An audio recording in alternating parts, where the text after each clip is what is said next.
Yes, you guys, welcome back to another News Daily video, powered today by Snickers Protein. We're teaming up this entire January transfer period to bring to you guys the Snickers Protein fan line, which gives you the opportunity to let off some steam, to ask your transfer related questions. And of course, you guys, I'm going to be answering 3 questions from the timeline. Thank you to everyone that got involved. Starting with the first question by Kamal AA.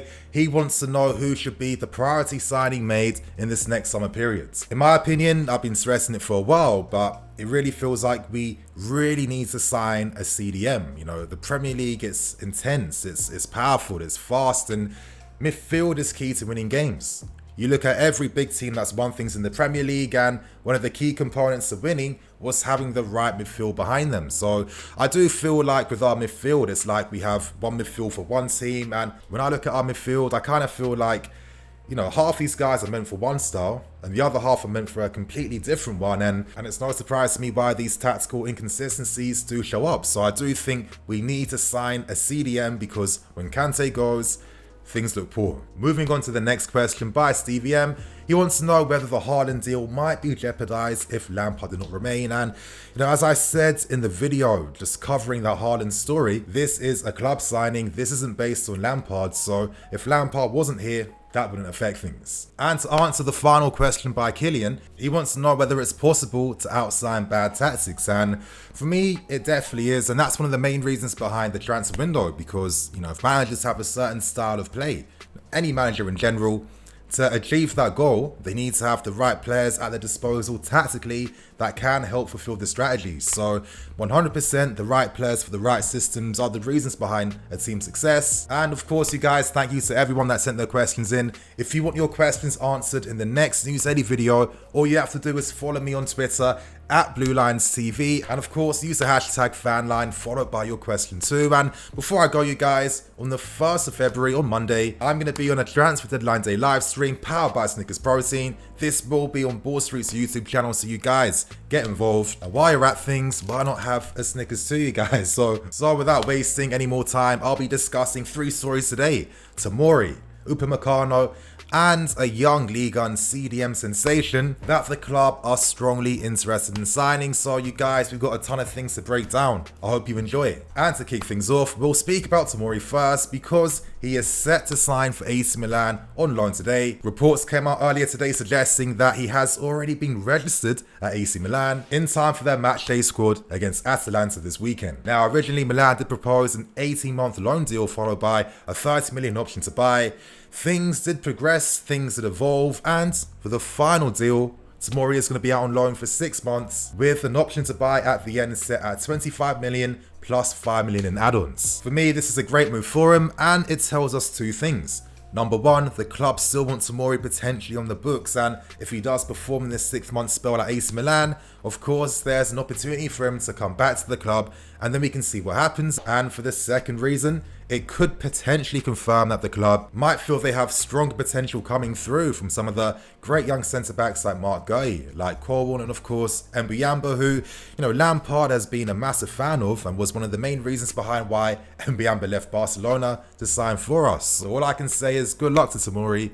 I rate his ambition so highly. There's a reason why he didn't want to go to mid-table Prem clubs, and for me, I have a feeling this move could pay off for him. So now we move on to the second story today, and I'm going to speak about reports linking us with a move for MONACO's Aurelien Tchouameni, and I'm probably destroyed his name. You guys know I'm terrible at this, but we move. And this was reported by journalist Julien Laurent, who reports that we are closely following the player. So this was essentially the news, and I'm now going to speak about why we'd look at him in the first place and what type of player he is too. So to start with things, ever since we allowed Matic to leave, because of course the club had big hopes in Bakayoko, which unfortunately just, you know, never really worked out in the end, we have not addressed signing a CDM ever since. And there have been complaints from Sarri, you know, complaints from Lampard as well. And is it any surprise why Kante has been overused, which unfortunately has put even more stress behind him, and is one of the main reasons behind why he's getting so many small injuries that were never ever associated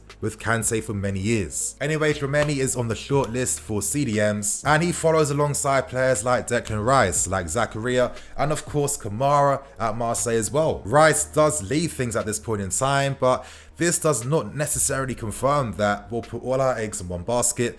Consider the fact that we made a late attempt to sign Thomas Partey near the end of the window, and sometimes it gets you thinking, if only we could have got that one through right at the end, you guys, because you look at the stats this season, and is it any surprise that Partey is ranking very high when it comes to line-breaking passes, playing about 4.1 per game, which is something that guys like Kai and all our players that make runs off the ball could really benefit from. Of course, with Aurelien, he does follow in the same mold of midfield player, so it's no surprise why the club are actively looking at the player. Now, to give you guys some further info behind this player's talent, clubs like Real Madrid and Bayern Munich, when he was playing for Bordeaux at the time, showed interest over the past 2 seasons. He's had a ton of the big clubs, I mean AC Milan as well, all showing interest and making small attempts to sign him. But in the end, it was decided that signing for Monaco would be the next best step up in his young career. Now you guys, I'm going to give you my thoughts and opinions on the player. His stock has been rising significantly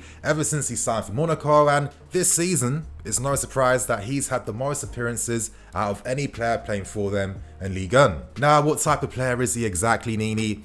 For me, I'd say he's kind of like a Kante, and I know when people mention Kante, they only think of him just like running around, winning tackles, and that's that. But you know, when I look at Kante, and I think the way to really see him is that he is a midfield player that can fulfill many tactical roles playing in midfield. I mean, we've seen Kante play in a 2, we've seen him play in a 3, we've seen him play as a defensive box-to-box player that can arrive inside the box too. And as Kante said before, similar to Makelele, he actually used to play a lot more advanced when he was first making his name. So for me, when you look at midfield players like this, there's a reason why the big clubs, you know, they want more excellence. You need to have more in your game compared to just being a defensive midfield player that can only win tackles, break up the play, and, you know, kind of play limited like we did have with Bakayoko. Now, when he was playing for Bordeaux, he played more as a deep line playmaker, and currently at Monaco, you know, he's playing in a role where he's got more defensive responsibilities. There's more of a focus on him breaking up the play, making interceptions, which he can do to a really good level already. He's one of those guys that knows when to drop deep to make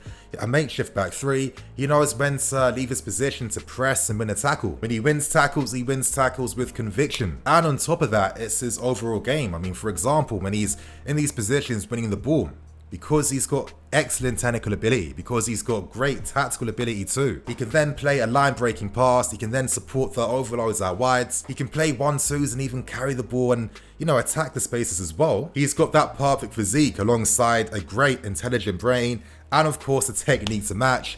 And on top of this all, you guys, he can play in a multitude of positions, in a 2 and a 3, more defensively. Of course, because he's young, he can only just continue to master parts of his game even more, and of course maybe he's a bit too overzealous when it comes to winning possession back, which is natural for any young player, and that's due to the fact that he's already picked up 1 red card and got 3 yellow cards so far this season. However, when these reports came out, you guys, I was very excited because, you know, this guy really is a fantastic prospect in the making. So now we end things with another banger of a story. I now want to speak about the latest news surrounding Upamecano, and funny enough, these past few days, Bayern Munich have been very public with their interest in Upamecano, and for very good reason. It seems like there's going to be a massive transfer battle this summer for the signing of Upamecano, and with Bayern Munich, they made some very public statements, very similar to, you know, what you normally do on Football Manager, just declaring their interest, because at this point in time, Leipzig have found their replacement already. Upamecano is destined to leave, and as the player himself has confirmed, him and his team have been speaking to many different clubs, so I guess the club that signs him in the end is going to be that club that can offer the player the best career path going forwards. As I'm saying, ideally, do Leipzig want to sell one of their star players to a league rival? Most probably not. And considering we have a good relationship with the club, of course, when we allowed Ampadu to sign on loan for them, and with the quick signing of Timo Werner, you'd like to think our good vibes with the club could potentially help us in persuading Upamecano to sign for us. Bayern Munich know that they have pressure on their hands, At this point in time, there is no favourite in the running to sign the player, and this is where things become even more interesting. So now I'll give my thoughts and opinions, and I respect that some people have some reservations surrounding Upamecano. I think it's a bit unfair, in my opinion personally, because when players are this young, it's natural that there are going to be certain weird games where they're not looking amazing. And to be honest, you could find many more examples of defenders that have had very similar performances throughout this season too. So the main thing with Upamecano is that he is respected. He is a player that is an amazing ball-playing defender. He starts the attacks from deep, and he's got that mix of physicality alongside great 1v1 defending, great tactical awareness too, and it's no surprise he's been praised by your Rio Ferdinands. He got praised by Simeone for really just handling Diego Costa quite easily. But I get some of the concerns with this potentially affect your guys, and for me, I don't think that's going to be the case. I think for a while now it's been alluded for a long time that there is going to be major changes made defensively, and considering players like Thiago Silva won't be here forever, considering that guys like Rudiger, even your Christensens, your Zumas, they potentially might not even be here in the next, 2, 3, 4, 5 seasons, it seems like we do have some future-proof players coming through, and your Marc Guys, who, for me, most probably, in my personal opinion, when you've seen how Tomori spell at the club, did not really pan through too well. It would make sense for Guy to focus on getting the minutes first, playing at a higher division before coming back to the club when there's a position ready. And for the young players in this position, I think they should look towards Kurt Zouma, who found himself in a very similar position. For a few seasons, there was no place for him in the team, which for me was, I'm not going to get into that, but that was the reality. And in the end, he found his spot at the best time. He's played a lot more football consistently too. And the last thing that guy needs is a lack of game time, trying to fight for a spot, playing for a top 14, because that really is the difference. So it would not surprise me in the next, 2, 3, 4, 5 seasons, we're going to see a backline potentially that could have Tomori coming back, that could have Zouma still here, that will have guys like Mbuyamba or Kobo in the team as well, that would have a Marc Gueye, and of course potentially Upamecano too. I feel like the long-term planning and thinking is great because, right now with all the big major clubs, they're going to need young defenders coming through, and there's a reason why Upamecano is a guy in very high demand. So you guys, on that note, I'm going to wrap things up, keep things moving. I'm the EFC, this is Blue Lines TV. Catch you guys later with some more videos.